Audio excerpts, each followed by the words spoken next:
driving, spinning, fading, hitting! 1.1 to go! Oh my goodness, Tyrese Maxey! Daniel House fills the lane and fills it up.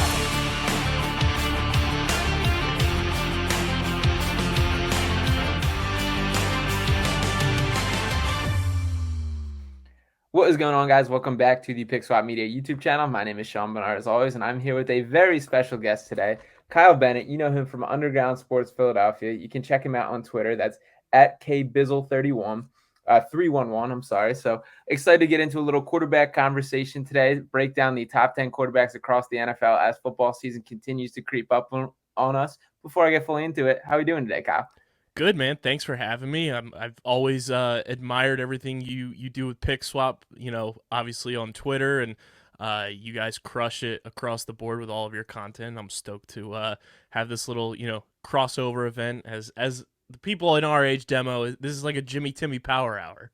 Yeah, I love it. And I'm very happy to have you on as well. So very appreciative. All the good stuff over at Underground Philly. So love that. And before we kick things off, I figure we'll jump in, go 1 through 10 for the first part of this, and then break the quarterbacks into the tier list. I started kicking up a little bit of dirt in this conversation when I talked about how I didn't think either Dak Prescott or Daniel Jones cracked the top 10 list. After going through this, I'm sticking with that take to tip my hat a little bit. But I figure we will start 1 through 10 and then go from there. The guys at the top a little bit more unanimous than the guys at the bottom. So I figured that would be the easiest ways. But I will kick things off to you right away, Kyle. Who do you have as your number one quarterback in the NFL? I think everybody has him as number one right now. He unfortunately got the best of our Philadelphia Eagles in Super Bowl 57. It's Patrick Mahomes. He's a freak of nature in the most complimentary way. He makes every player around him better, and I think last year proved that. No Tyreek Hill last year, and it's kind of this ragtag crew of wide receivers that he somehow turned into, above average NFL players. So I got to go Patrick Mahomes as my number one and kind of a tier of his own. Yeah, totally agree on that. And yeah, he is just a special talent. And Patrick Mahomes, 27 years old, has been an NFL starter for 5 years. In those 5 years, he's secured 2 MVPs, 2 Super Bowl victories, 2 Super Bowl MVPs, 5-time Pro Bowler. Just last year, he led the NFL in touchdowns in 41, yards passing at 5,250, touchdown percentage at 6.3%, yards per game at 308.8, and QBR at 77.6. So he truly is that guy. And as much as I want to poke holes, kind of point at things, there really is not much to go off. So he truly is a class of his own. He is kind of falling into, I don't want to say the LeBron kind of category, but just in the way that he has been crowned early.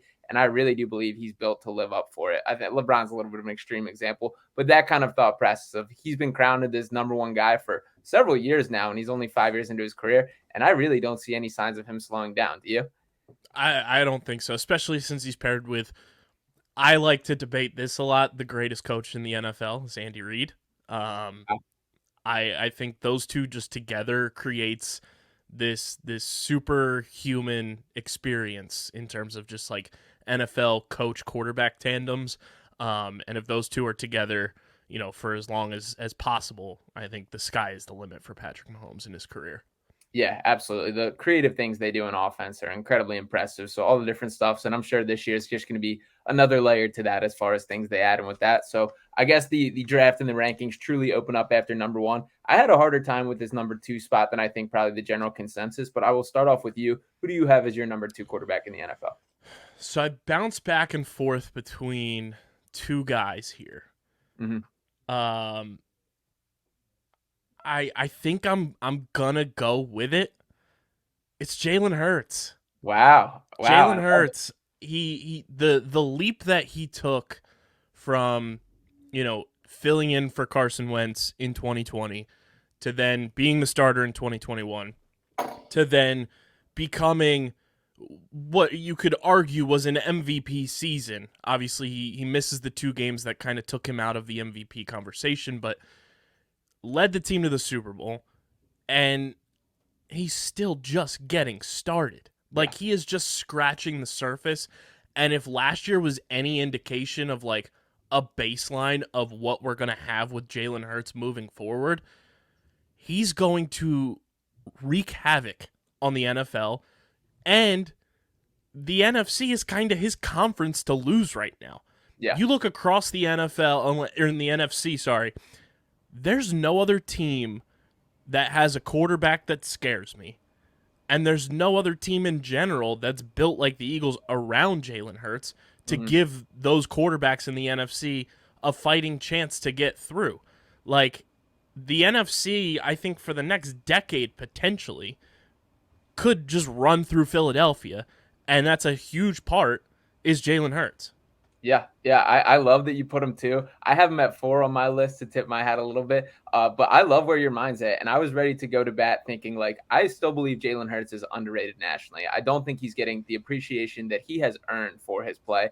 And just every answer he gives, every little quote that he spits out, the guy is just built right. Like, I just am completely bought in on what he's becoming. I could not be happier to have this guy as the face of the Eagles franchise. He checks every single box that I could look for as a human being, a leader, and a football player. And the amount that you can do with him as a quarterback just exceeds a lot of these guys on the list. Like, when you add in the dual threat, the IQ that he has, the smarts, just he has it all. And I continue to be impressed. I do think last year was just scratching the surface. And to think that we're having this conversation as Jalen Hurts locked in as our top 4 quarterbacks after going to last year as really a make or break season is just a huge testament to who he is to be able to put that on the table. And I agree. I think he's ready to take another leap this year, and I'm excited to see it. Yeah, I love every bit of his game. You know, he's the dual threat, but he's also like strong. Yeah. And it's not exactly Cam Newton, because I think it's a different style that Jalen Hurts possesses that he plays with, but it's very similar to that, where Cam Newton was this big, strong, tall quarterback, and Jalen Hurts possesses a lot of those qualities where, like, he is just brute strength, going to beat you. He's proven, you know, the age-old saying about him was like, oh, let him beat you with his arm. He can beat you with his arm. Like, absolutely. I think that's a proven fact now, and if you still don't believe that, you just don't watch Jalen Hurts play football. So, yeah, I think Jalen Hurts has every intangible, every skill set that you want in a franchise quarterback, and that's why he's my number 2. Yeah, could not agree more. I do have him at 4. I will jump ahead to my number 2 here, which I have Joe Burrow here. I was torn. The Joe Burrow, I think Pat Mahomes is for sure number 1, and then the Joe Burrow, Josh Allen, and Jalen Hurts for that next kind of slot is where I had some struggles. I did give it to Joe Burrow, 26 years old. He's another guy who has it when we talk about the intangibles and leadership aspect. Last year, he threw 69% completion percentage, which is very impressive. 4,260 pass yards, 34 touchdowns, 12 interceptions. He does have a little bit of legs on him, ran for 247 rush yards last year, 5 touchdowns, 4th in MVP. In 2021, he led the NFL in completion percentage. He is a guy that just has it to me. His arm's unreal, and that is really what separates me in this conversation, even in comparison to Josh Allen and Jalen Hurts. There is just a little bit of extra juice that Joe Burrow has, and he just does have it. So I did give him the nod for number 2, but I do think it's close there. Yeah, Joe Burrow is my number 3. He was who I was kind of going back and forth between. I agree with everything you said. You know, he's got the arm strength, he's got the poise. He's Joe Cool. Like, he's got that swagger about him too that, like, it's very similar to Jalen Hurts and very similar to Patrick Mahomes, where, like, they have this, like, confident cockiness about them where, like, they feel like they are the best player on the field at any given time. But it's true. Like, Joe Burrow is that dude. Like, and I talk about this all the time with my friends. We talk about it on Underground a ton too. Like, it's shocking to me that it took so long for NFL franchises to be like, hey, we have the guy who's our franchise quarterback. Let's pair him up with his best friend that happens to play wide receiver. Right. And Joe Burrow and Jamar Chase are that. You know, you have that with A.J. Brown and Devontae Smith for Jalen Hurts. It's crazy that it took that long for NFL teams to be like, oh, this makes sense. Let's try and do that. There's another quarterback down in Miami that they did the same thing for too. So, like, I think Joe Burrow is that guy. I love his game. The only thing I can say kind of against him is he's got that knock against him where he's got to be able to beat the Chiefs. You got to be able to beat your number 1 competition in the playoffs. He's done it once. but you got to be able to do it a little more consistently. And, he's more than likely going to get another crack at it this season as well when the Bengals and Chiefs play each other. I love that divisional rivalry too, between the Chiefs and the Bengals. But I think that's one thing too that Joe Burrow and the Bengals as a whole just have to be able to go toe-to-toe and come out on top and beat Patrick Mahomes. Yeah, absolutely. And the only other thing that I would bring up is a little bit of injury concern for me. We saw the non-contact issue that's being labeled a calf strain right now. We've seen the ACL tear. It was scary to me, that video from training camp. I thought when I saw that video for the first time for sure that was Achilles and this was going to be another season down the drain for Joe Burrow. Happy that is not the case because I love watching him play football and great to see him on the field. But there is a little bit in the back of my mind of some injury concerns with him. So to start off with, you have Patrick Mahomes 1, Jalen Hurts 2, and then Joe Burrow 3. For my third, I'm locking in Josh Allen for number 3. I think it's close between the Burrow, Allen, and Hurts conversation. I gave Allen the nod just because I think he's got a little more big play potential, and I still think he's another guy who's in the process of his learning curve that is getting better. Don't forget when he first came in the NFL, he was a bad quarterback. He was making poor decisions, incredibly reckless with the ball. He's cleaned up a lot of that. There is still some work to do in that area, but he's another guy who is a big quarterback. He has that will to win feeling that I trust him with the ball in his hands in those big play moments. A 52-24 career record as a starter, 2-time Pro Bowler, second in MVP voting in 2020, third in MVP voting last year, 63.3% completion percentage, 35 touchdowns, 4,200 yards, 14 interceptions, which is a little bit down from what he started at. I like Josh Allen. I think he has some strides to continue taking, but I think he's in a spot where he has to take bigger swings with his team in comparison to a Jalen Hurts, and he does step up to that more often than not. He's a similar discussion with that Chiefs thing that he has to clear that hurdle as well. But I do think Josh Allen, I do think he's a winner. I do believe in him, and I lock him in for my number 3. Yeah, I have Josh Allen at number 4. Another back and forth that I had in my brain of who I should put at 4. The only knock that I really have with Josh Allen is the past couple of years, his interception numbers have gone up a ton, and he's gotten a little more, Wild West Josh Allen and kind of just, taking those chances, which you want your quarterback to do, but they're not accurate chances on some of them, and that's what results in the interceptions. So I want to see that kind of cut down for Josh Allen a bit going into 2023, but, again, he's got all the intangibles of a franchise quarterback. I think he's in the perfect city for the type of person that he is. Yeah. So we'll see if that continues and if he can cut down on the interceptions, clean some things up, and just become a little bit more, versatile with his passing game. He loves the deep ball. Let's see if he can get some of those underneath routes in his repertoire and just be a little bit more careful with the ball. Because over the last 2 years, 29 interceptions for Josh Allen, and that's a lot, especially when you're playing in the AFC, when you're competing against the Burrows, the Mahomes, and the rest of the juggernaut, that is the AFC with quarterbacks and everything. But I think Josh Allen is my number 4. Yeah, I think that's fair. And some of this is, I guess, what you believe in long term. I do think Josh Allen is going to cut down in that stuff. And that's not to say that Jalen Hurts has basically already cut down in it. When I looked at kind of the comparison here, and I do have Hurts as my number 4, as I said earlier, Hurts is 23-11 with a QB record all time. His completion percentage a little bit better than Allen. His interceptions way down. Hurts only threw 6 last year compared to the 13 from Allen. Allen with 35 passing touchdowns. Hurts had just 22, but he did have 13 rushing touchdowns, which I think should be weighed equally when we have these conversations. That's part of what makes Jalen Hurts special.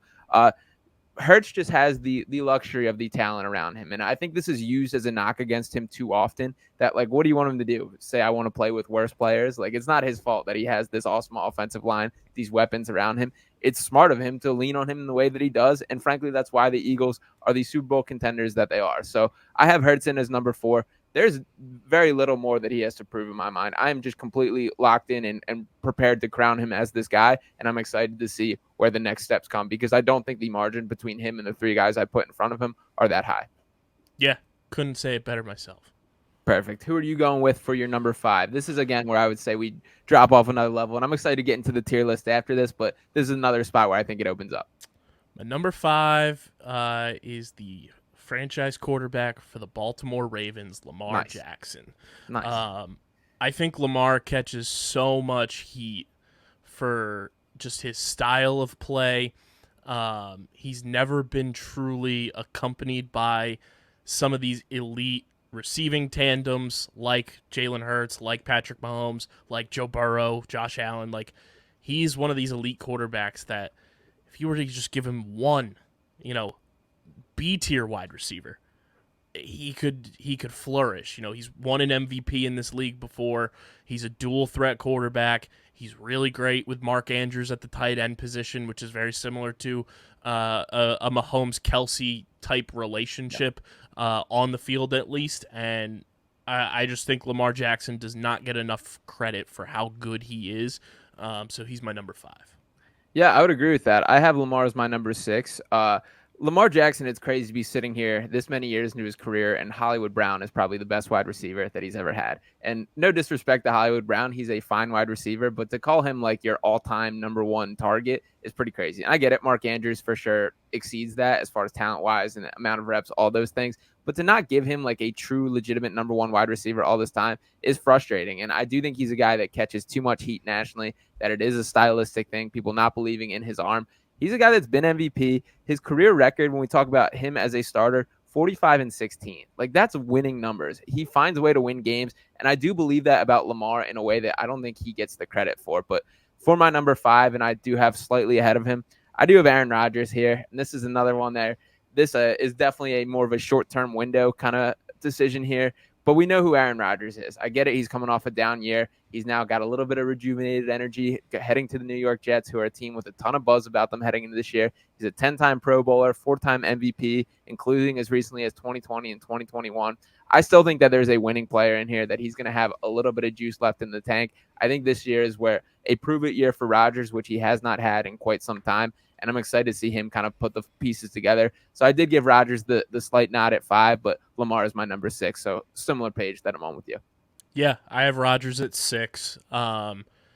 Simply because he's getting older. So, it's not a long-term situation, I would say, for him with the Jets or any team if he ends up moving on from the Jets, if he follows the Brett Favre trajectory as a former Packers, face of the franchise. But like you said, it is a prove-it year for him. This is a new situation. It's a new conference. A lot of new weapons around him, a lot of new players, new coaches. It's not your same old song and dance with Aaron Rodgers. So there's a lot that he's going to have to go out there and show that he can still kind of hack it. And he's going up against, that's no pun intended there for the coach he was defending the other day. But he's going up against the cream of the crop in the AFC.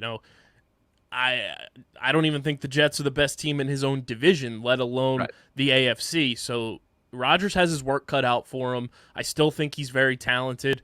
He's got some familiar faces with Randall Cobb and Allen Lazard, but how effective are they going to be in a new system as well? So we'll see what happens with Rodgers. I do still think he's a top 10 quarterback for sure. He's not what he once was, but I still think he'll be a pretty successful quarterback in 2023.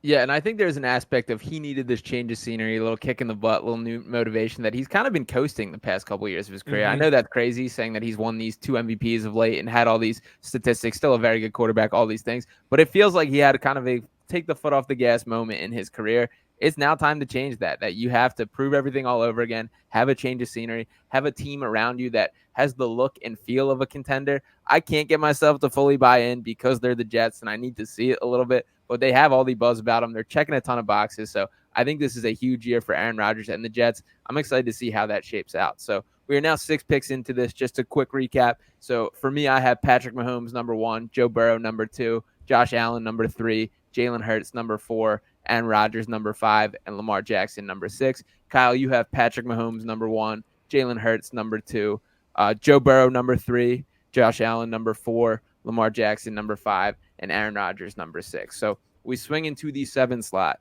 Who do you have as the 7th best quarterback in the NFL? This one is tough because he hasn't proven that he can do it on the big stage. He is very much a regular season quarterback at this stage of his career. He puts up the gaudy numbers. He's got weapons around him. Now, albeit those weapons struggle to stay healthy across the board. But number 7 is Justin Herbert. I think he's wildly talented, But like I said, he's a regular season quarterback to this point in his career. Still hasn't won a playoff game. He's in one of the tougher situations in terms of being in the same division as Patrick Mahomes. So 9 times out of 10, the Chargers are going to be competing to get to a wild card more so than an outright berth as a division winner. I think if Justin Herbert wants to ascend to a top 5 quarterback to that echelon of the Burrow, Hurts, Josh Allen stratosphere, he's got to be able to win in the playoffs. And until he can prove that, I can't justify putting him anywhere in the top 5, let alone top 6. So he's going to fall at number 7, truly based on just, his talent alone. But he's got to be able to show that he's got some clutchness in him and can get it done in the playoffs moving forward. Yeah, I totally agree. I have Justin Herbert here at number 7 as well. And there's a part of me that expected to have to defend him, having him down this low, because he is a guy that I see thrown into that same class of the Jalen Hurts, the Josh Allen, the Joe Burrow, which I frankly just don't think he has earned yet. And that was part of what drove me to this conversation as well. Is I've seen a ton of these national lists, Pro Football Focus, ESPN, guys like that putting him above Jalen Hurts, which to me is extremely ludicrous at this point. Yeah. And don't get me wrong, I do think Justin Herbert is a good quarterback. My war is not against claiming that he's bad. It's just about crowning him too early in the same type of way. And I think this season specifically should be looked at for Justin Herbert in a similar view of what it was looked at for Jalen Hurts last year, is that he needs to take a stride forward. He needs to prove that he's ready to be the true franchise guy, and it has to happen this year. And he's absolutely shown flashes. You can throw all these crazy numbers for the yardage and things like that. But to me, Justin Herbert has had enough talent around him and enough of a team to have more done at this point in his career. And just as a whole, his QB record as a starter, 25-24 across his career, has not won a playoff game. And the last time that we saw him on a football field, it was blowing a 28-0 lead in the first round of the playoffs. So there has to be some strides forward just on getting results done on the bigger stage. I know he has all the talent. I will lean over and know that there was some coaching issues, things that did not work to his benefit there. But if he is this level of talent, if he wants to be considered on the same caliber of quarterback as these other guys, I just got to see more this year, and I need to see a step forward from Justin Herbert. And this is a big prove it year too, because they've got the new offensive coordinator. Everybody's, golden child offensive coordinator, Kellen Moore is in LA now. If there was ever a year for somebody with the talent and the skill set like Justin Herbert to take that next leap, it's with somebody at the OC position like that, taking the reins of this offense, getting creative like he is, tagged to be. I agree. This is a huge prove it year, especially after they paid him. So that burden of, he doesn't have that chip on his shoulder of like, oh, I got to go out and earn a contract. How do you respond to that? You have that pressure of you just got paid. You have that pressure of a new OC. You've had the weapons around you your entire career. They gave you another weapon in the first round at wide receiver again this year. Yeah. Go out and show that you can win on the big stages. Absolutely. And Keenan Allen and Mike Williams, there we go. 2 very talented wide receivers. Like, he does not have nobody surrounded by any means. You have Austin Eckler, phenomenal running back. Yeah. And it should be noted, like, last year was a little bit of a down year. Like, he threw for 25 touchdowns last year. The 2 seasons prior, he threw for 31 and 38. So it's time to turn around a little bit. And I think like it gets reflected a little too positively on him as far as where he is. So I like Justin Herbert, but I need to see a stride forward this year. We'll move on to number 8 in the rankings here. Who do you have as the 8th best quarterback in the NFL? I don't know if people are going to give me flack for this one. Okay. But I love the intangibles. I love who his coach is. They put proper weapons around him, and I think he's going to take another one of those steps forward this year. I got to go with Trevor Lawrence. Nice. I think he's got that it factor about him. I think Doug Peterson unlocked that in him. It's a shame that, a year of his career was kind of like thrown to the wayside, but yeah, I think Doug Peterson, being the quarterback whisperer that he is, last year like unlocked what everybody expected of Trevor Lawrence. He's got an unbelievable just like cabinet of weapons around him at wide receiver, running back. They brought Evan Ingram back, and I think he's in a much better situation to be a better receiving threat tight end than he ever was with the New York Giants. So I got to go Trevor Lawrence. I think he's poised to take that next step forward and continuing to put himself in the conversation as a top 10 quarterback, just like I think he is. I think he's got all the intangibles, And then again, last year was a great year for the Jaguars. I think they exceeded expectations to a degree.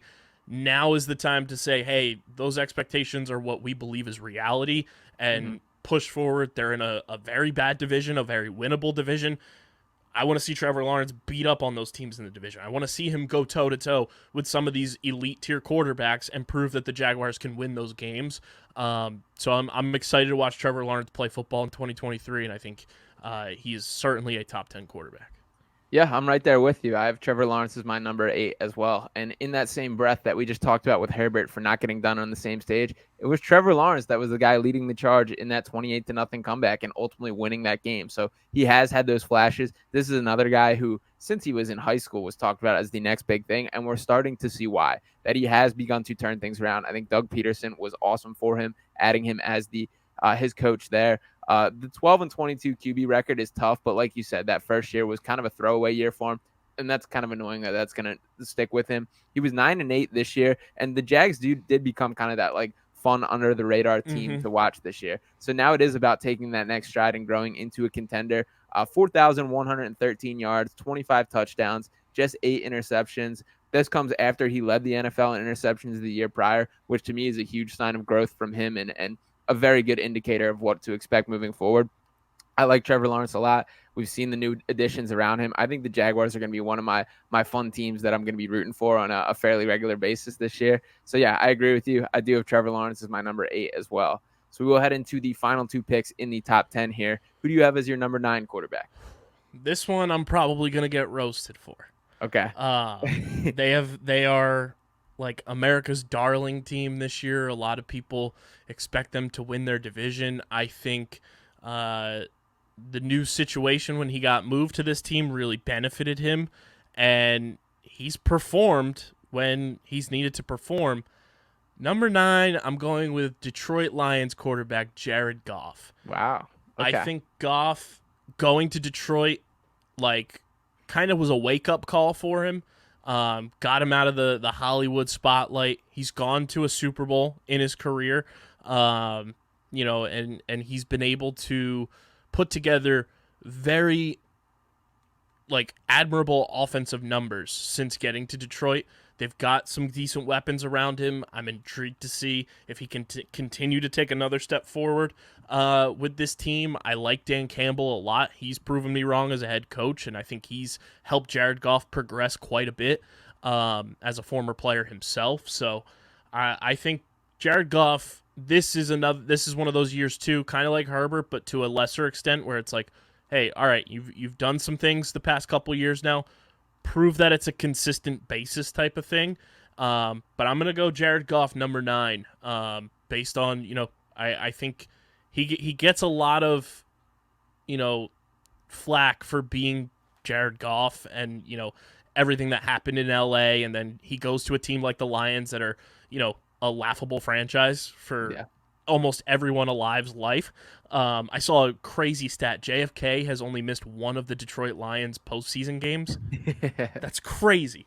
So I think he gets a lot of the adjacent burden of being the Detroit Lions quarterback. But I think Jared Goff has proven, and he's a former number 1 pick too, and he's hasn't lived up to the hype and the longevity of some other number 1 overall quarterbacks, but he's still proving that he can play at a very high level, and he's my number 9.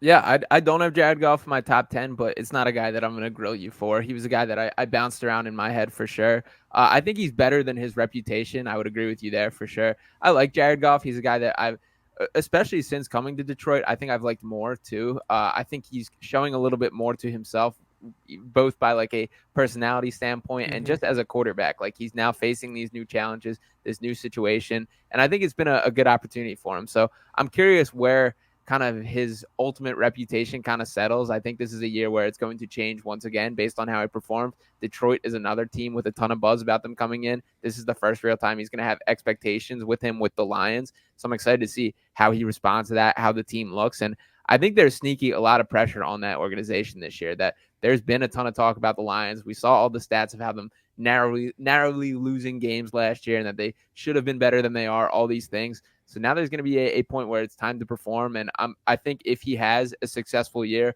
by those standards, he could elevate himself into this conversation. And I think that's fair to take.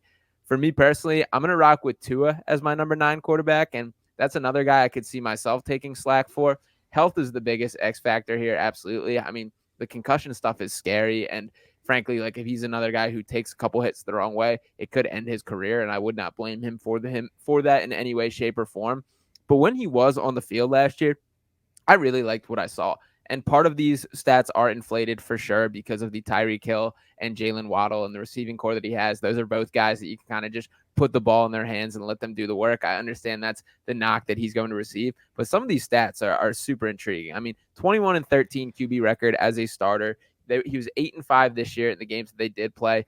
In the 13 games that he did play this year, he led the NFL with a 6.3% touchdown percentage, 8.9 yards per attempt, 13.7 yards per catch, 105.5 quarterback rate, and the net yards per pass attempt as well. So, like, I get it. Once again, this also shades these receivers making big plays happen. But I did see a ton of growth from Tua, and I was really impressed by what I saw in the moments where he was on the field. I think Mike McDaniel's a near perfect match for what he needs as a head coach. I think he's unlocked him in a way that I honestly didn't think was possible.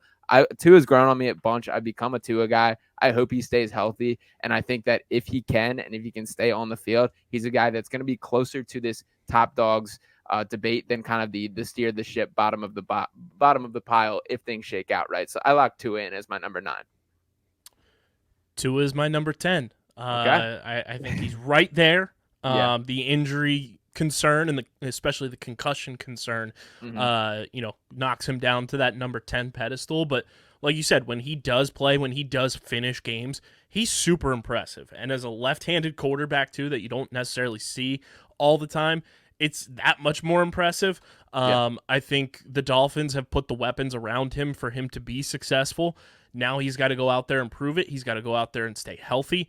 I agree with your take on McDaniel being like the perfect coach for Tua as well from an offensive perspective. And, I think the Dolphins, again, they're in that weird space of kind of like the Jets. You're playing in the division as Josh Allen. Now you have Aaron Rodgers, you have Tua.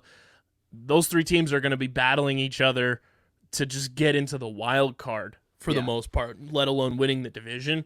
So Tua's going to have to take that next step forward if he wants the Dolphins to be, they were very close to pulling an upset in the playoffs this year. They lose by 3 points in an absolute shootout of a game. I think Tua has the skills to be, a franchise quarterback, and it's all about staying healthy, keeping him upright. And I think Tua can be extremely successful. Will he ever be a top 5 quarterback?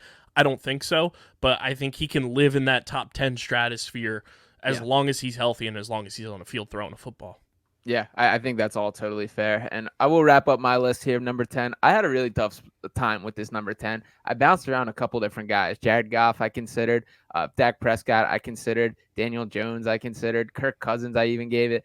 I wanted to lock it in with Russell Wilson as my number 10. Okay. And I get it. This is a buy low moment for Russell Wilson. This is probably the stock at an all-time low for Russell Wilson. But there's a part of me that just expects a bounce-back year from him. He's just simply better than he played last year. And I do think Nathaniel Hackett, as Sean Payton pointed out, did the worst coaching job in the NFL last year. Wild that he said that, but he did, and he's right about it for sure. And we know who Russ is to a certain extent. Like, this is a guy that is a 10-time Pro Bowler or 9-time Pro Bowler, has won a Super Bowl. I don't even want to bring up the stats from last year. They were bad looking at these. But when you compare everything to his career averages, the guy that we know, everything's down. I do think that there's a resurgence this year. I like Jerry Jeudy. I like the pieces that they have in place around him. And I think with the new coaching staff that there is going to be a resurgence of Russell Wilson. So this is a little bit of a benefit of the doubt, the guy that we've known from past. But I do think that he belonged in the top 10 conversation. I wanted to put him up here. I don't hate it. I do think there is huge bounce back potential for Russell Wilson. That might even be an understatement.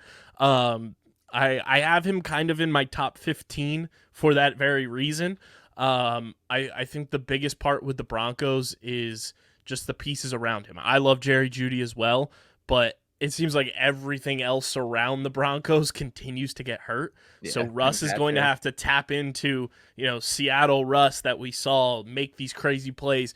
And can he do that at an older age? It's not like Russ is this spring chicken anymore that everybody remembers scrambling, running around in those neon green Seattle Seahawks jerseys on a Thursday night game, chucking passes up to Doug Baldwin and Tyler Lockett and DK Metcalf. It's going to be it's very Aaron Rodgers-esque to see how Russ bounces back this year, and with a new coaching staff and with a new like sense of his career. I think last year was Russ realizing that like things can fall apart at the snap of a finger for you in the NFL, and I don't think he ever experienced that, quite frankly, in his career. So I don't hate putting him in the top 10 based on just potential alone. And it's weird to say that, a quarterback in his 30s is like building his season on potential, but that's what Russ is doing. So I don't hate that pick at all. And I think there's justification to putting him in a top 10. Yeah, it'll be interesting to see. Before we slide into the next tier category, I have a couple other guys that I added to this as well. Who are the hardest guys to leave off your top 10? Hardest ones to keep off. I definitely think Dak is tough. As much as, we as Eagles fans like to give Dak Prescott crap for being the Cowboys quarterback, I still think he's a very efficient quarterback. I don't think he's elite anymore.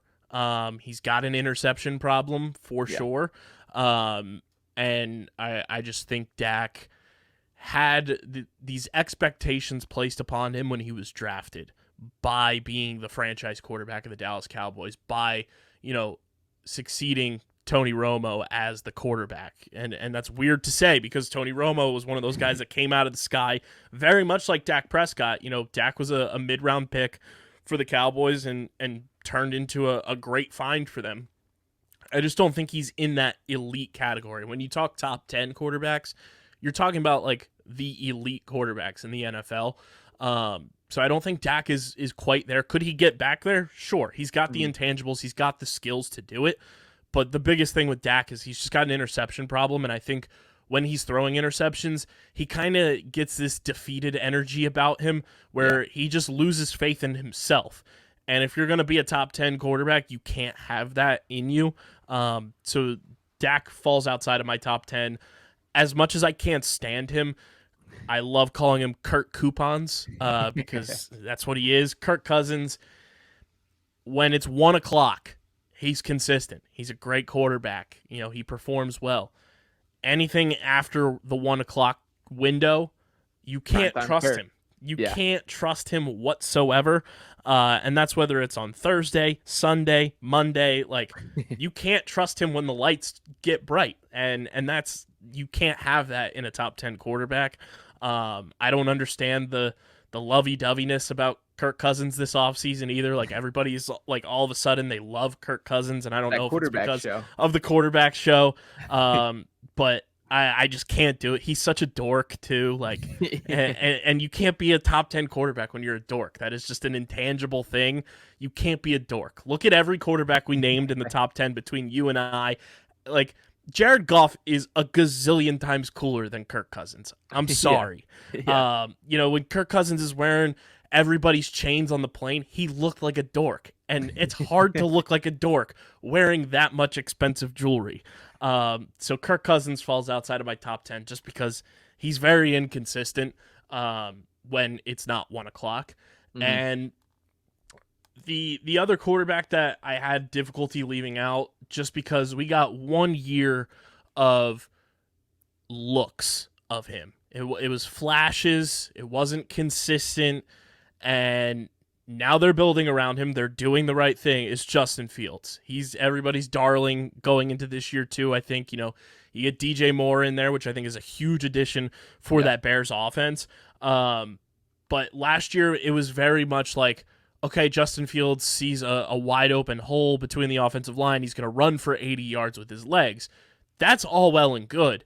But if you're going to be a top 10 quarterback, you also got to show me that you can read the defense and chuck the ball up with your arm strength that everybody knows is in you somewhere and get it to your wide receivers. You now have a talented wide receiver in DJ Moore who can go up and get the ball for you. I think that's what keeps Justin Fields out of my top 10 right now. But the potential is there for him to creep in there. I don't think he's ever going to take this Jalen Hurts type jump that a lot of people try to equate Jalen Hurts and Justin Fields. But I do see Justin Fields kind of in like that Tua type situation where, he's got the talent, prove it to me on a consistent basis, and maybe you can sniff around the top 10 on a year in, year out basis. Yeah, I think those are good names. Fields, I don't have enough of a feel for yet, as far as he really had nothing around him last year. That roster was just drained of talent, and this is the first year that I think we can truly judge him on. The flashes are there, those highlight reel moments where he's running around doing something special. We see those signs, but I just need to see it equate to winning in a way that it isn't fair to hold against him at this point, but certainly hasn't been proven. So I think that's a good name. A couple other guys, Matt Stafford, I thought was in the vicinity. Derek Carr, I've always kind of liked, but he's certainly on the downside of things as far as reputation-wise. Even Deshaun Watson, I think we're going to have an interesting conversation about. And he has obviously been a little bit derailed in his career through his own fault, so no sticking up for him here. But when I kind of made this list, I was kind of looking at it, felt like this should be the tier that Deshaun Watson is in. Like, this should be he is at this point in his career, and it really just hasn't happened. And when he did play last year, he looked incredibly bad. So I don't think there was any signs of putting him on the top 10 list. But I do want to break into the tier conversation here, and I think you'll like the way that I did have these scaled out here, the names. So let's go. I do have elite talent as the top one here, franchise quarterback right beyond it, comfortable long-term starter below, steer the ship, and stay away as the 5 categories that I do have here. So I have everybody that we mentioned within our top 10, as well as a couple other names that I wanted to throw on. So we can kick things right off. I figure we will start at the top. Some of these I think we're going to be pretty in sync on, and I think we can start off with Patrick Mahomes, number 1 at elite talent. No arguments 100%. there. Yeah, that's what I assume there.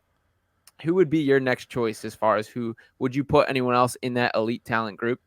I think there's so many guys that are like on the precipice of that elite talent. I don't know if I can put them in the elite talent just yet.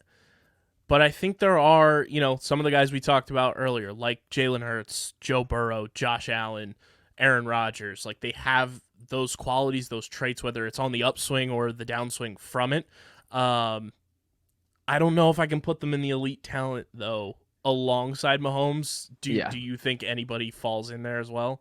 I think I tend to agree with you that there is a little bit of a drop-off between Mahomes and everyone else in the NFL. And he's just a guy that I think you can plug and play and win in just about every situation in a way that none of these other guys truly match. So I think I'm with you that I'm willing to put him in a class of his own and slide into the franchise quarterback, which is very good company to still be in. So I think we can start there. Do we want to kick things off with – we want to lock in Joe Burrow first off? Yeah. Joe Cool's got to go right in the franchise quarterback tier. That's a no-brainer. Pay the man. He deserves it. He's 100% a franchise quarterback. Yeah, I think that's a good place to start with it too. And I'll just rip down my list as we go. I think Josh Allen belongs in here number 2. Do you think that's fair? Totally agree. Perfect. And to that same breath, Jalen Hurts, you and me are very much on the same page has earned his way into this conversation, correct? Absolutely. Perfect. So love that. I think that's a great start. Is there anyone else you think belongs in the franchise quarterback conversation here? I do think there are a couple more guys. I think Lamar Jackson is in the franchise quarterback echelon. As proven, he got paid. He got his money from the Ravens. The Ravens believe in him. I think he believes in the Ravens now. And I think Lamar's a franchise quarterback for sure. Yeah, I'm with you on that. And I also very much agree with your sentiment of he's a guy that has received more disrespect than just about any MVP that I can remember at the quarterback position. It feels like he is just as doubted as he was before he won that MVP and before he had these defining moments of his career so far. And as I mentioned earlier, a 45-16 career record as a starter, that's impressive. And that's with not that much talent around him. He's been on some teams that just haven't been that properly constructed without real threats around him. So yeah, I do have Lamar. I get he has limitations as far as you do have to play a little bit of a specific style, but I do believe you can win with that style. And the Ravens seem bought into it as well. So I'm glad the contract situation is settled, that he's in there for the long term, we hope. And I think franchise quarterback is the proper spot for him for sure. Now, I know we said Aaron Rodgers was in, this top 10 stratosphere. I don't think he's a franchise quarterback in the situation that he's in. Based on age, based on the team that it is, is he categorically a franchise quarterback? Yes. Is the situation he's in making him a franchise quarterback? At this stage of his career, is he a franchise quarterback? I think that's debatable. But I do think there are some other guys for sure locked in that I would put at franchise quarterback, at least 2 more of them. Even though we want to see more from him, I do think Justin Herbert's a franchise quarterback. Okay. That was the guy I wanted to bring up next, that I'm a little bit split on my mind of for all the reasons that we talked about. The Chargers are absolutely bought in that he is the guy. I'm not as bought in. I think I probably lean towards still franchise quarterback, so I think I'm cool with it. Let's throw him in there, but he's right on that threshold. Yeah, I almost want to put him midway, but we'll throw him in the franchise category, and I do think that's fair for Justin Herbert. Who's the other guy you had in mind? The other guy's Trevor Lawrence. Okay. I think Trevor Lawrence is a franchise quarterback. He's a leader on and off the field. He's proven he can win. He's got a good situation around him now too, and I think again, yes, we want to see him take that next step this year, but I do think, when it all's said and done, he's a franchise quarterback, and I think he's going to be in Jacksonville for a very long time. Yeah, I thought it over, and I decided I'm officially with you that I think Herbert and Lawrence are probably a little below on the tier of the rest of these guys, but they're in that same category of the franchise is absolutely invested as them as the guy. I think in the right situation that they absolutely can be, and I think they're a little bit more malleable in the way that some of these other guys in this list that we're going to discuss are not. So I think that's a fair list, and I think that is a fair top 7 for QBs in the NFL, and I think that's also a pretty fair way to structure it too. I think 7's a good number as far as legitimate franchise centerpieces and guys moving forward. We're going to get into a little bit more of the separation here. So the 3 categories that we have remaining: comfortable long-term starter, steer the ship, and stay away. And I kind of look at the steer the ship category as a guy that under the best circumstances you can win a Super Bowl with, but he's not a guy that's going to be leading you with that. You have to have a dominant defense and these great tools and all these things. But if these circumstances are right, you can win. The stay away is a guy that just simply I don't think is going to get the job done. But we will start out with the comfortable long-term starter. I get the long-term kind of throws things off, but I think it would be disrespectful if we would let Aaron Rodgers slip any lower. Do you think it's fair to lump him in here? Yeah, I think he's one of those guys that is on that line almost where you put Justin Herbert in your mind, where he's right between franchise quarterback and comfortable long-term starter based on age, based on situation. You don't really know how much longer Aaron Rodgers is going to play, so you can't truly solidify him as your franchise quarterback. It's very similar to Tom Brady going to Tampa Bay a couple years ago.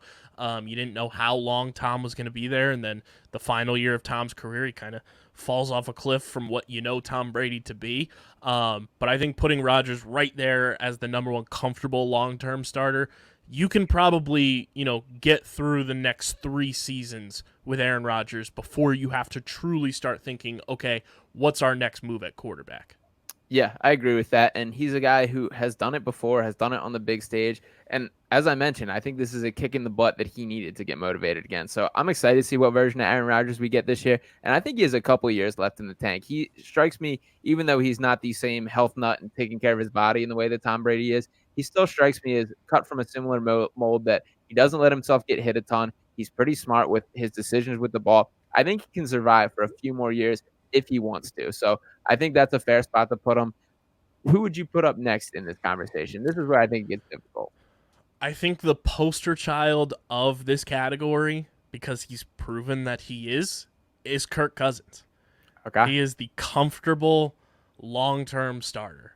I like it. He's done that for the Vikings for however long he's been there.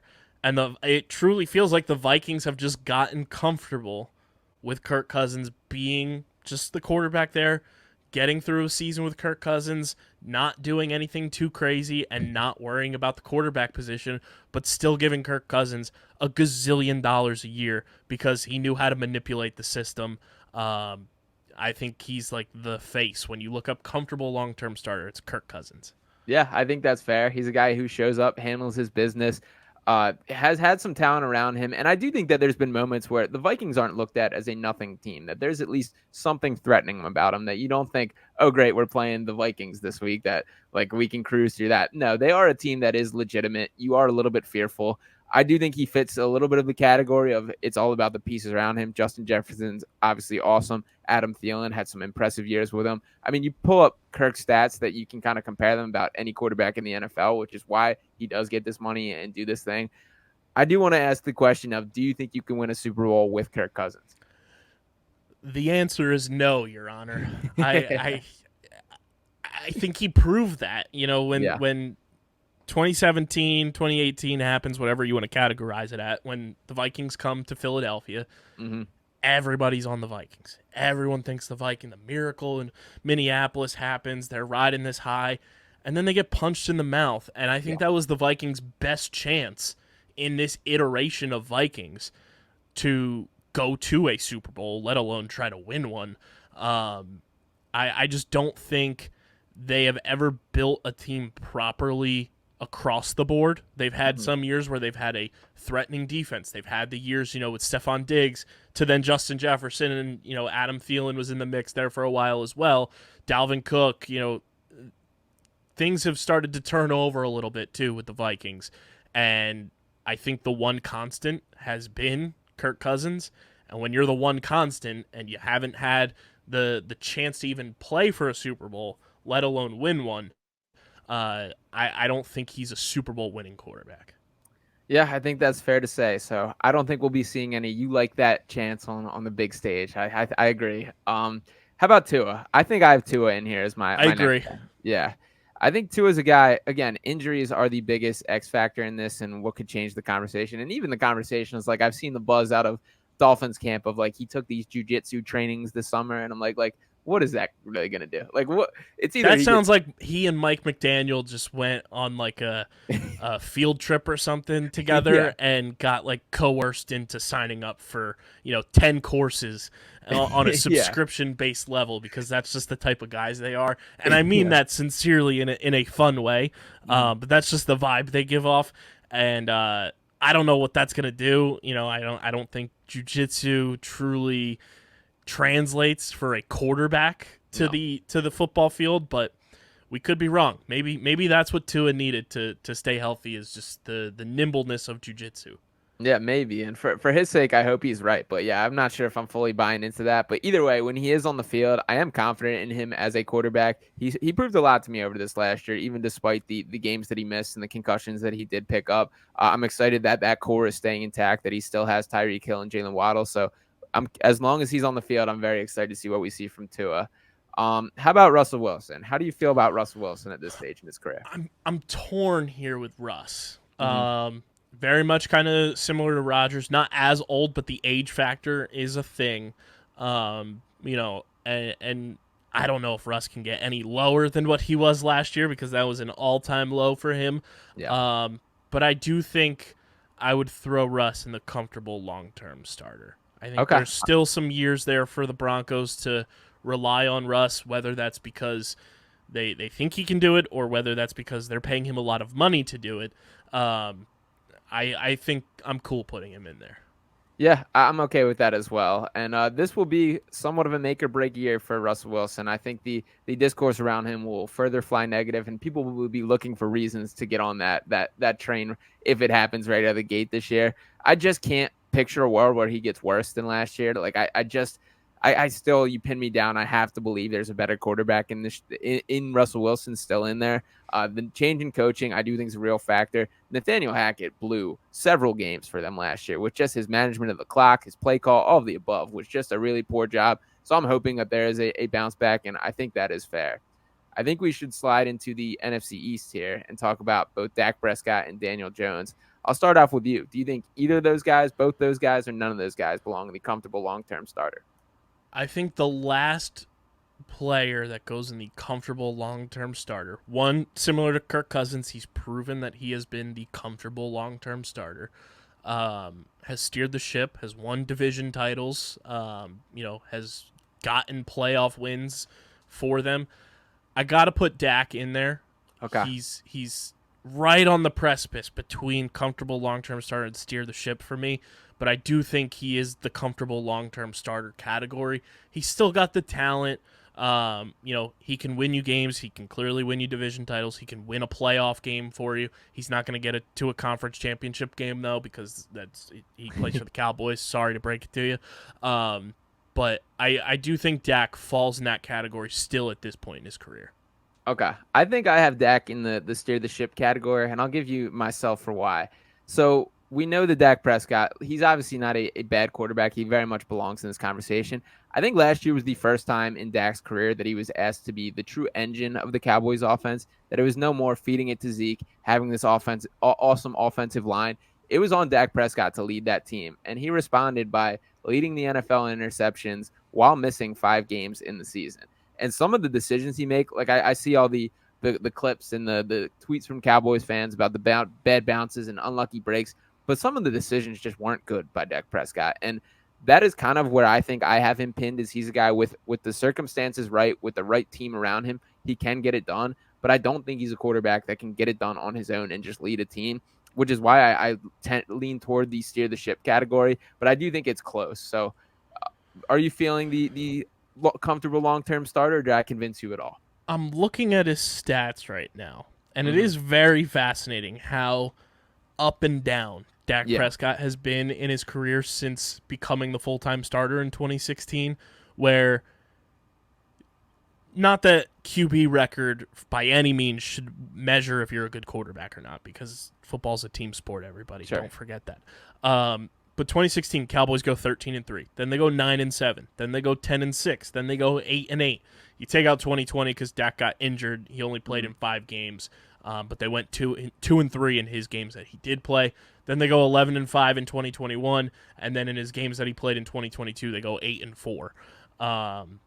It's very roller coaster ride. Yeah, I think you did convince me. I think he is the number one on the steer the ship. Okay. The ship is going in a couple different directions here and there. You're hitting some waves. It's almost like the Little Mermaid at the beginning when Eric's steering the ship and he goes overboard. And, he's got Jerry in his ear right next to him. And, yeah. And I mean, he's going into his age 30 season now, too. So, yeah, I think steer the ship is actually the right spot for him. Okay, I'm good with that as well. And the last point that I want to make on it is I also think earlier on in his career where Dak showed some shades of mobility where he would take off for a play here and there through no fault of his own, but I think post-ankle injury, he really just doesn't have that anymore, and that's becoming more and more of a factor in today's NFL. So I think I'm locked in with him at steer the ship here. The last guy that I want to bring up, just to make sure we're not disrespecting him, is Matt Stafford. How do you feel about Matt Stafford as a quarterback? I loved Matthew Stafford in Detroit. Yeah. I thought he was very criminally underrated, kind of like Goff is now, because it was Detroit. Then he goes to L.A., wins the Super Bowl, all that good stuff. He gets the ring. But, man, does it feel like Matthew Stafford is just like a corpse right now. Yeah. Gets injured. The arm strength disappeared last year. He fell off of more of a cliff by not playing than I think Russell Wilson did by playing as poorly as he did. And that's saying something. Matthew Stafford, this is like the make or break year to determine if his career is like over or not, I think. There's a lot of question marks. And it is very funny that, he's childhood friends with Clayton Kershaw and they have both had, shoulder and elbow issues together. That's a huge concern for me too, is just, as a quarterback and you have arm injuries, that's a huge concern. And with where the Rams are now, they apparently love old quarterbacks because they drafted 29-year-old Stetson Bennett too. No relation as far as I know. But I don't know. Matthew Stafford is like it's almost like I want to add another category on our list and just put the Riddler's question mark, because it's such a question mark. I think he's one of the biggest question marks in the NFL, of just like nobody really knows what is going to happen with Matthew Stafford this year.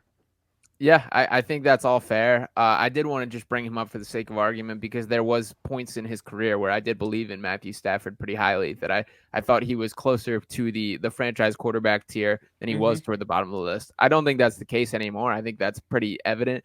So yeah, I think I'm with you. And I think if we're putting him in a category, I'd probably lean toward the stay away category. Yeah. Between the injury, age, the Rams roster around him is not all that great. Yeah. Yeah, I think and you kind of almost look at this from a fantasy football perspective too. Like, do you want Matthew Stafford as your fantasy football quarterback going into 2023? I don't think so. I don't think anybody would. That's almost like, you fell asleep and you got auto drafted and you got Matthew Stafford and you look at it and it's like, oh my gosh, but then you look at your watch and it's 2023 and you're like, oh, what happened? So yeah, I think stay away is the right category for this iteration of Matthew Stafford. Yeah, I think that's fair. What about Danny Dimes? What do you think of Daniel Jones? I think he is wildly overrated by Giants fans. I think he's got some skills that, that play in the NFL. We've seen him be able to run the ball and be mobile, which is a huge benefit for him. Yeah. I don't think he has the greatest arm strength of some of these quarterbacks in the NFL that are starters. I think he can steer the ship for you. I think, he can win you games. Can he win a division? I don't know. He's never proven that, so it remains to be seen. And with Jalen Hurts at the helm and the Eagles playing the way they are, I don't see them relinquishing the NFC East anytime soon.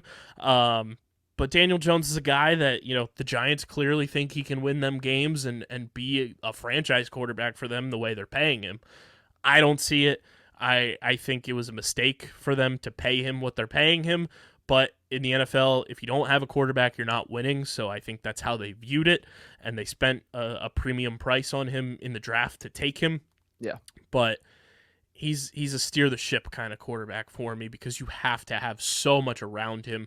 Not only weapons-wise, but that offensive line as well has to be elite in front of him, which I don't really think it is. I think they have a decent offensive line in New York, New Jersey, whatever you want to call it. But Daniel Jones can't do it all on his own. Yeah, I think steer the ship is the right spot for him. I think I'm higher on Daniel Jones than you are reading off that, but I wouldn't make the argument that he's belongs in the upper class. I think his mobility is a real thing. Like, he is a legitimate mobile quarterback, which is important and you can do more with it in the modern NFL. Danny Dimes and Vanilla Vic as his two nicknames is awesome. I love that. Vanilla Vic is hilarious. I've never heard that one. When I popped on Football Reference and those are the first two things listed, I'm like, okay, guy's doing something right for sure. That's hilarious. But Vanilla is him. He is vanilla. Like, he's like blah. He's plain. Yeah, I think that's fair. So I do think steer the ship's the right spot for him.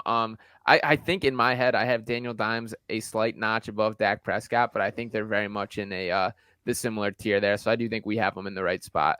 They almost have the opposite skill sets. Like, Dak still has the arm strength, in my opinion. Like, he can still push the ball down the field. And then Daniel Jones has the running ability. And if you combine them, you'd have Jalen Hurts. Yeah, exactly. How about Derek Carr, a guy that we have not touched on yet? I think Derek Carr is a steer the ship guy. I think he's better than a lot of people give him credit for.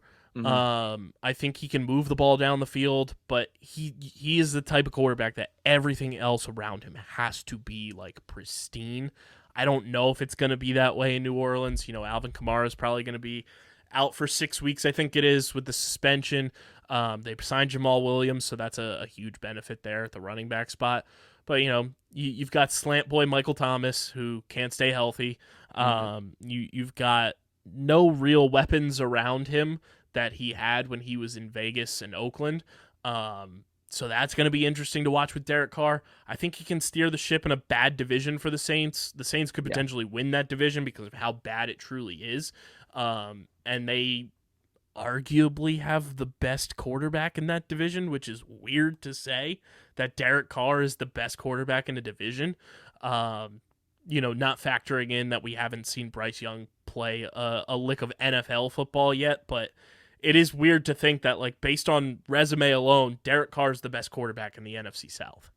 Yeah, I could have been talked into a stay away here, but I do think steer the ship is the right direction and right spot for him. And I do think the Saints are going to win the division, and that is no indicator of how good I think they are, just how bad everyone else is. And when you look at the schedule for the Saints this year, I mean, we're talking about the Titans, the Panthers, the Packers, the Buccaneers, the Patriots, the Texans, the Jaguars, the Colts, the Bears, the Vikings, the Falcons, the Lions, the Panthers, the Giants, the Rams, the Buccaneers, and the Falcons. That is Where do about I sign up for that schedule? yeah, exactly. It Good does not get much better grief. than that in the NFL. So if I'm buying the stock, I will take a little bit of Derek Carr this year, just purely off kind of circumstances and who he's facing.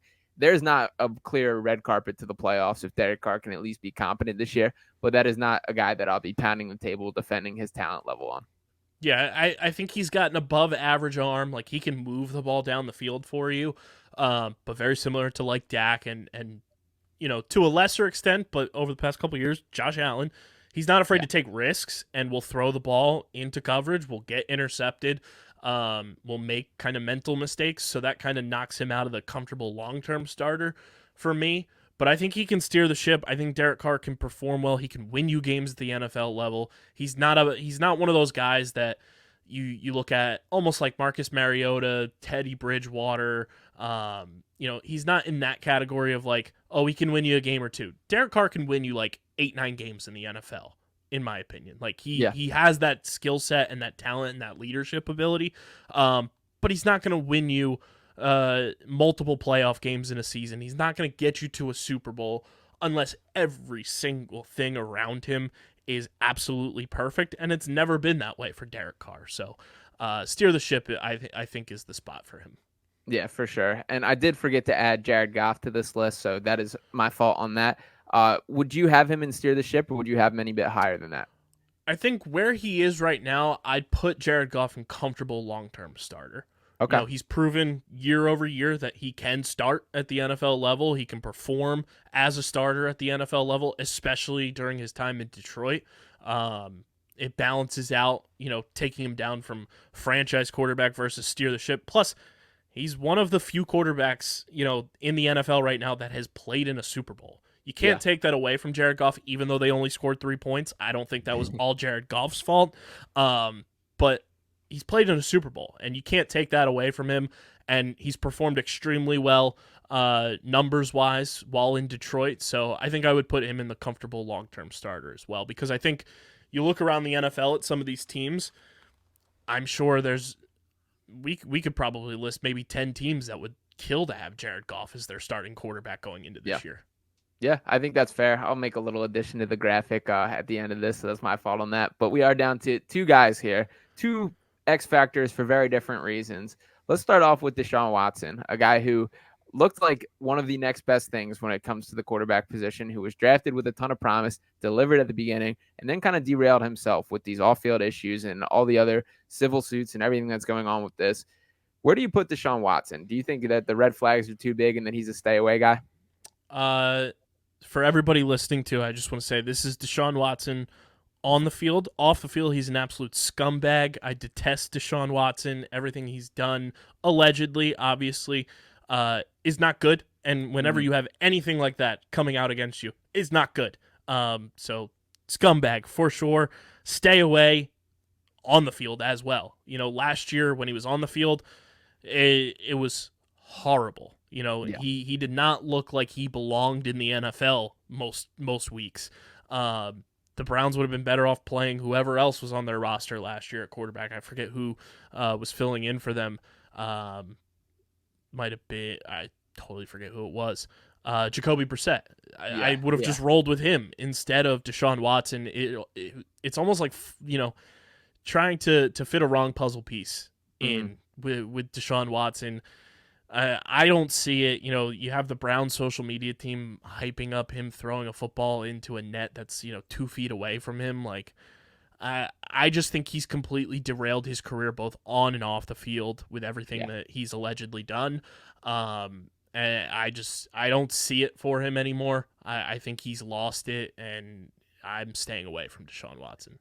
Yeah, I agree with you on all around there. And as far as Deshaun Watson, the football player specifically, agree on the off-field stuff for sure.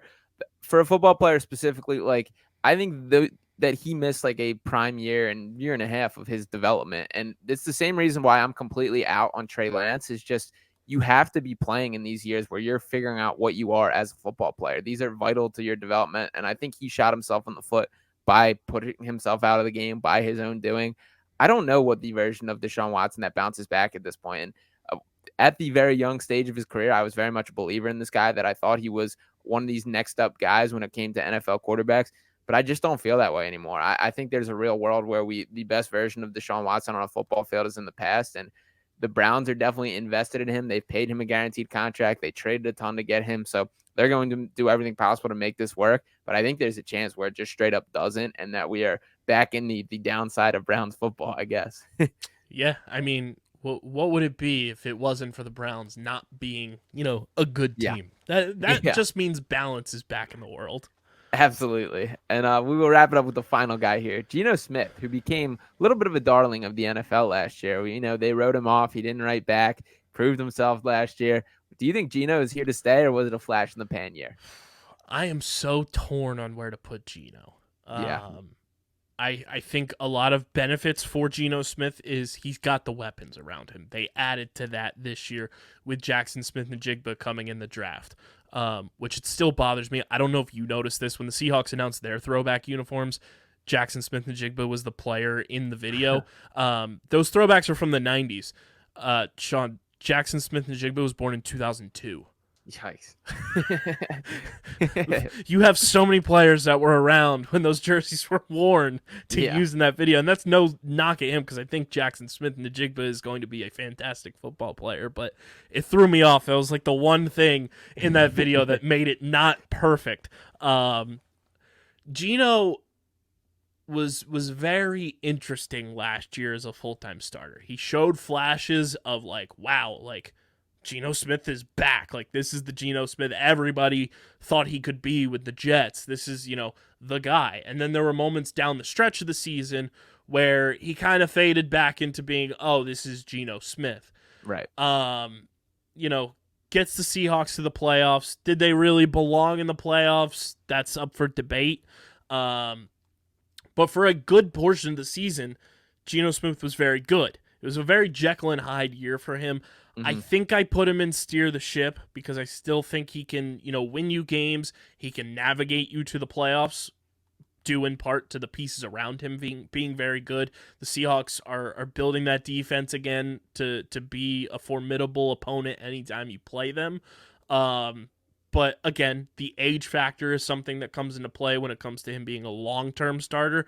The Seahawks clearly don't view him as a long-term starter either with the contract that they gave him. Yeah. So I think Geno is a steer-the-ship guy. I think he's better than Derek Carr in some instances, but not all. But I think that's the perfect category for him. Yeah, I'm with you. I'm a steer-the-ship guy for Geno. He's a guy that I personally did write off in the past, that those Jets years had scarred me from him, that I just did not think he was a guy that could cut it. But he did prove a lot to me last year, and there was a little bit of Jekyll and Hyde. There were the highs and lows. That's kind of what you get with Geno. But I do like him. I do believe that he's a guy that is going to work, going to earn the respect of his teammates. And I think Seattle's set up to a point where he can be successful this year, that I do think that there's enough talent around him with a strong receiving class, with a decent defense, decent offensive line, that they can be very good. And I think Geno can steer the ship just enough to put them in the playoff conversation, do all that sorts of things. And I think steer the ship is the right classification for him for sure. Any other guys that you kind of want to toss in the mix here? There's a lot of interesting guys that kind of fall in that steer the ship and almost stay away category. Mm-hmm. I think one is Jimmy Garoppolo, where he is always viewed as this guy that is one of the best quarterbacks in the NFL. It was Tom Brady's protege, goes to San Francisco, gets him to a Super Bowl, then he gets injured a ton, kind of falls off. He almost had his contract null and void this offseason because of an injury. Yeah. He's an interesting case that, he's kind of an unknown as well, just because he's been injured so much. We haven't seen Jimmy Garoppolo in so long. Now he's on a new team. How is that going to factor into stuff? back with, his Patriots camaraderie on the coaching staff. But that's an interesting one. Somebody I would throw in the stay away is Mac Jones. I am not a Mac Jones believer. Probably a nice guy.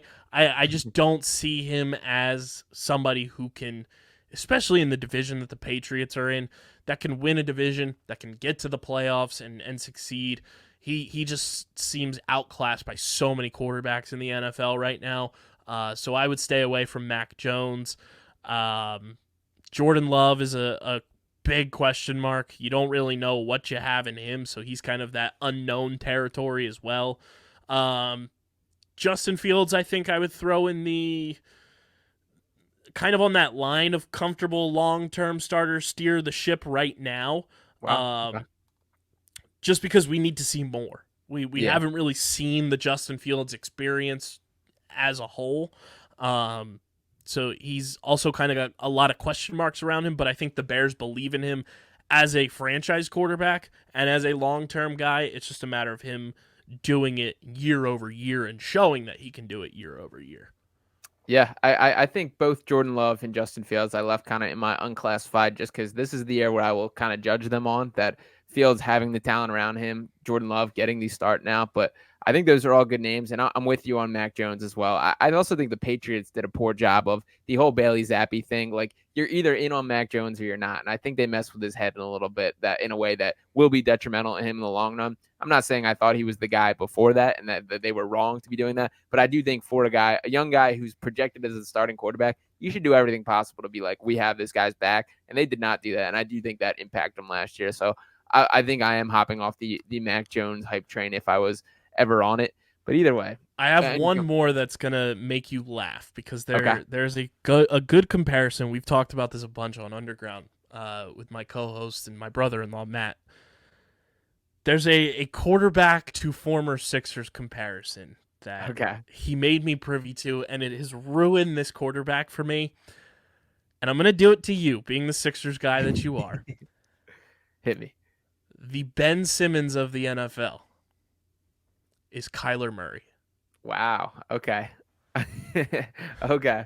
I can see that. Yeah, and it is crazy we got this far without talking about Kyler. I used to be a Kyler guy too. Me too. I was a big Kyler guy. Yeah. Wow. That's a good comp there. They're gamers. Yeah. Kyler gets injured now. There's a lot of, back and forth between the organization and Kyler, and now you have a new coach coming in to try to fix him. There's a lot of similarities between Ben Simmons and Kyler Murray, and it's very strange. It ruined Kyler for me because I can't unsee it. Anytime I see Kyler Murray, I just think of Ben Simmons. Yeah, I like that comparison, not for Kyler's sake at all, but wow, I had not thought of that or put my finger on that, and that's a good shout there. So yeah, I think I at this point would have Kyler in my stay away category for a lot of the reasons that you brought up. Wow. Plus Jonathan Gannon's his head coach, like yeah, just can't win there. Can't win there. Yeah. But anyway, Kyle, I do appreciate you coming on, chopping up for me. I know we got a little long-winded here, but it was good hanging out. So to wrap it all up, tell everybody what you got going on at Underground Sports Philadelphia. Yeah, we got a lot going on, covering everything Philly sports on our main show twice a week, Underground Sports Philadelphia. You get it wherever you get your podcasts. We're on YouTube, youtube.com/@Underground Sports Philadelphia. All of our podcasts in video form get uploaded to that YouTube channel. We're covering pro lacrosse with the Premier Lacrosse League on the Outside the Box podcast. I'll be in Baltimore this coming weekend covering that. We're also doing, a bunch of golf coverage. We have our golf podcast. We have our pro soccer podcast. And then we also do a bunch of TV and movie stuff on Streamer Season for all your streaming platform TV and movie discussions. And then our newest podcast on the network, we dove into the world of F1 with Casey and Owen Libertor, and they are absolutely crushing the F1 coverage. So those are the 6 shows on our network that are year-round, and we have all the niche categories pretty much covered in terms of sports. It's a lot of fun, but you can check us out on the socials at Underground PHI, wherever you're on social media, and follow along with everything we're doing. Yeah, make sure to check that out. Kyle and Underground Philly will be tagged in everything for sure, as on all the socials as well as in the description for this video. So make sure to check that out. Appreciate all you guys for tuning in. Make sure to drop a like on this video, subscribe to the channel, drop a comment. Let me know your thoughts on these quarterback rankings, and we will be back talking soon.